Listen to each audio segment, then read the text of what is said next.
any place that you leave is frozen in time for you. My parents came to this country in the early 1970s. And the typical story is the man comes over with a degree in engineering, gets a job, flies back, gets an arranged marriage, and brings his bride over to this country. My situation is completely reversed. My mom came here first. Girl power. She came from a progressive Punjabi family. Her parents believed that they had 2 sons, 4 daughters. They're all going to college equally. This is the 1950s in India. They made it happen. Okay, that was amazing. My mom comes over here in 1970. She flies back to marry the man with whom she's in love. It was a love marriage. It was a love marriage, not an arranged marriage. Well, it was kind of an arranged marriage, because my dad arranged to become a completely different person after they got married. And that way, every marriage is an arranged marriage. But he came over in 1973 with a degree in poli-sci, worked as a salesman, my mom as a teacher. Completely different story. They did not go back to India, although I think they were told. They did not go back to India until 1985, which is a long time. And we thought that was a long time until we found out recently that one of my mom's really good friends went back to India for the first time this year. She left in 1968. And she gets back and she's like, oh my God.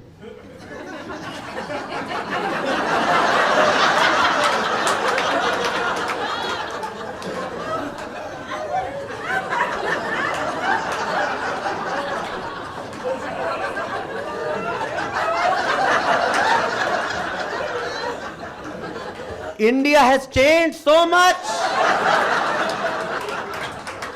The boys are so respectful now. I used to walk down the street, they would whistle at me, they don't whistle anymore.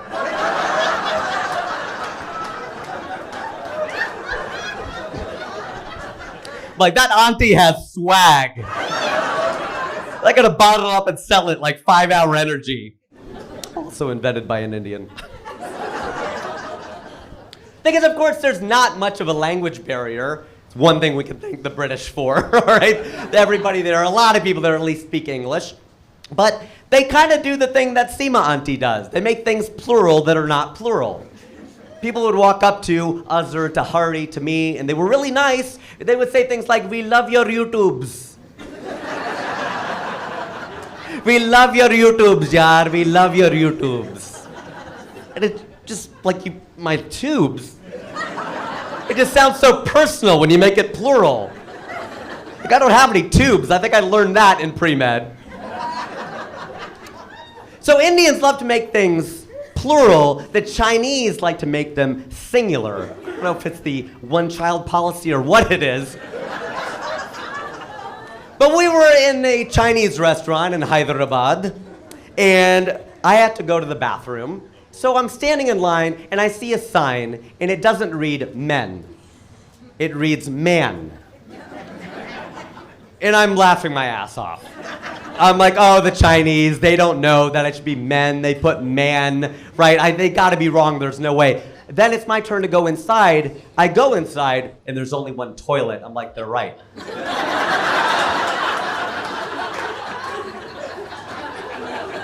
It's man. You can fit only one man in here at a time. The Chinese are always right, damn it.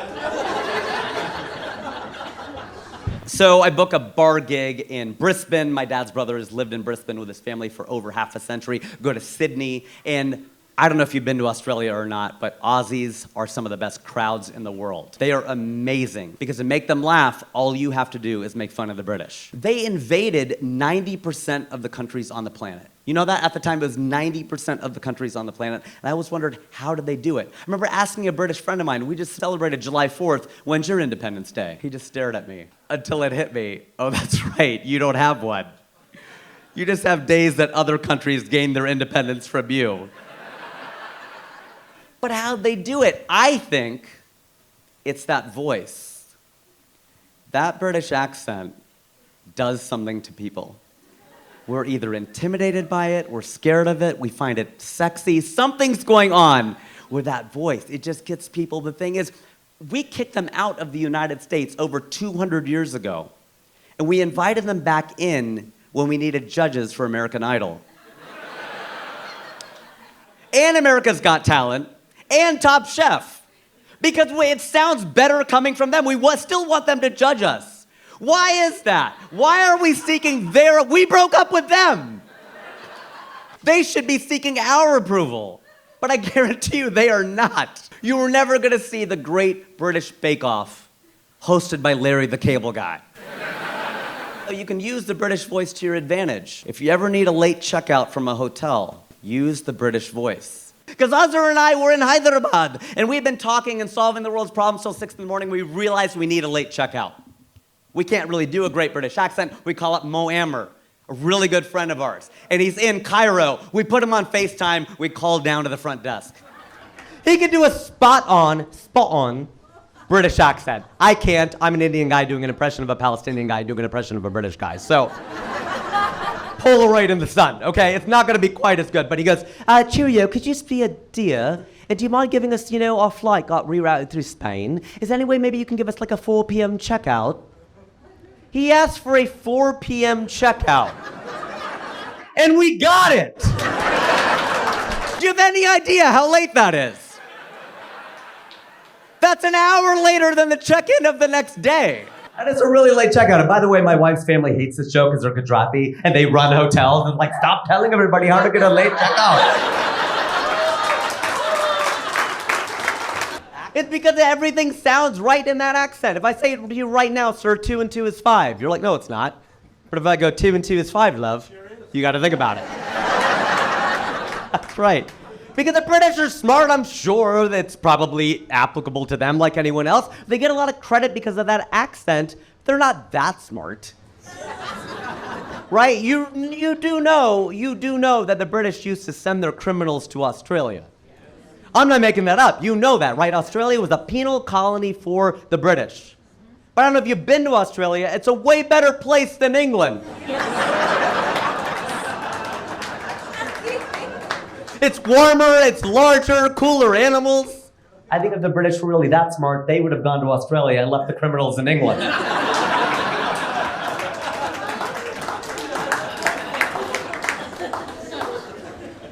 So true.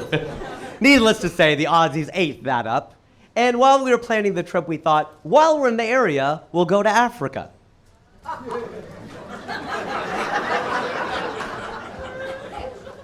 Clearly, we went to U.S. public school.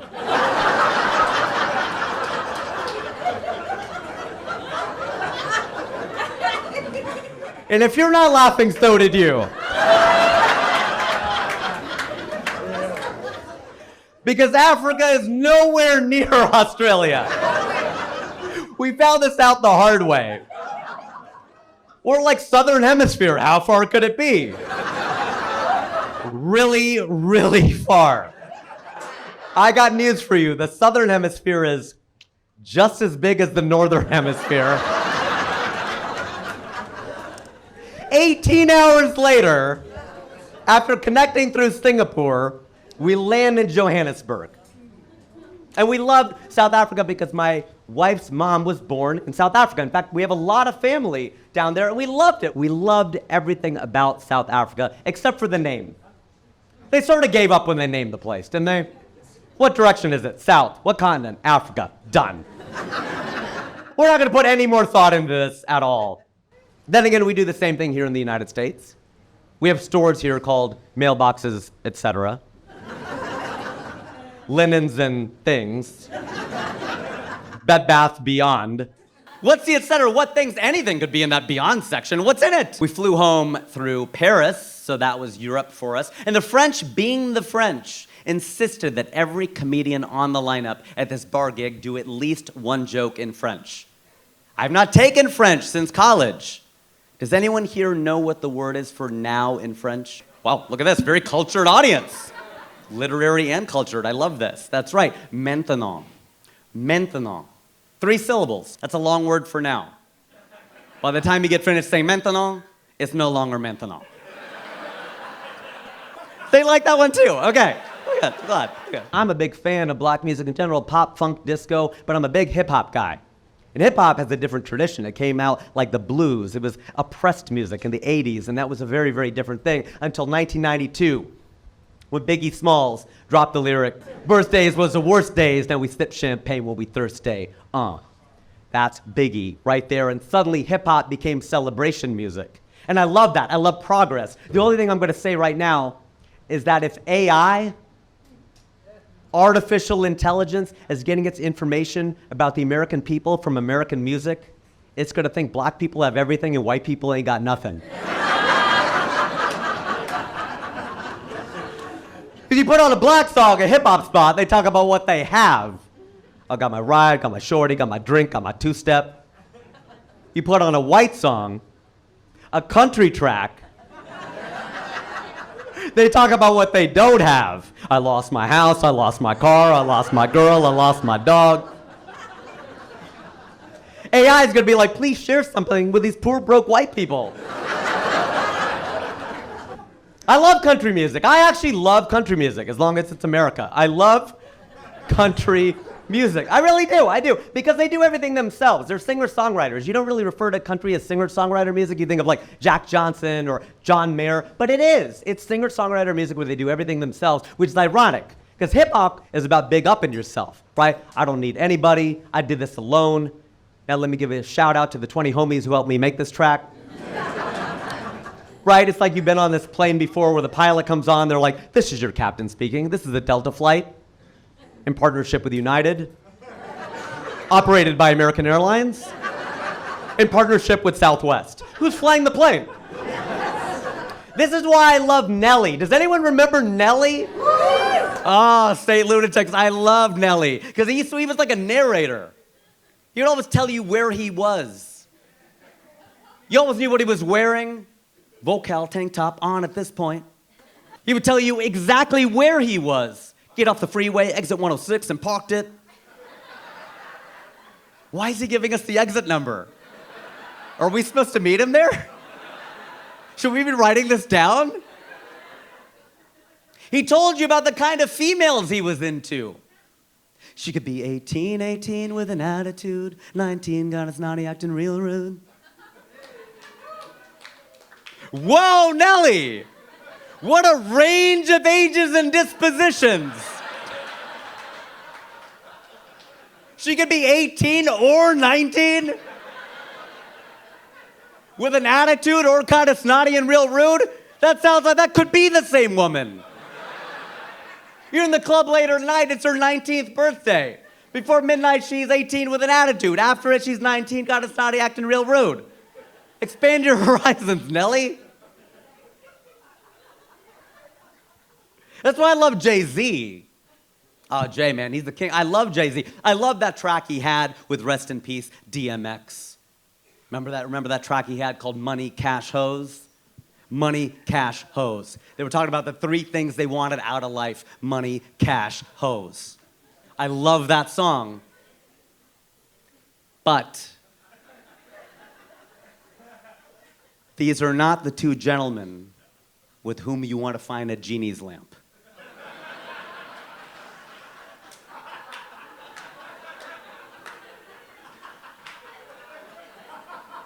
You rub it, the genie pops out, you get 3 wishes. We'll take money, cash. You dumbass, that's the same thing. Let's get some hoes and go home. Hoes. What a word. You don't hear that word much anymore. That's probably a good thing. Because I remember the House of Pain song. Remember that? House of Pain? They had that song called Jump Around. And he goes, I'll bust him in the eye, then I'll take the punk's hoe. It's kind of aggressive.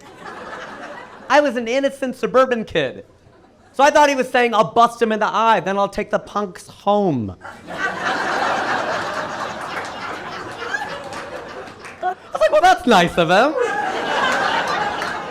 You get your ass kicked, but you get to ride to your house.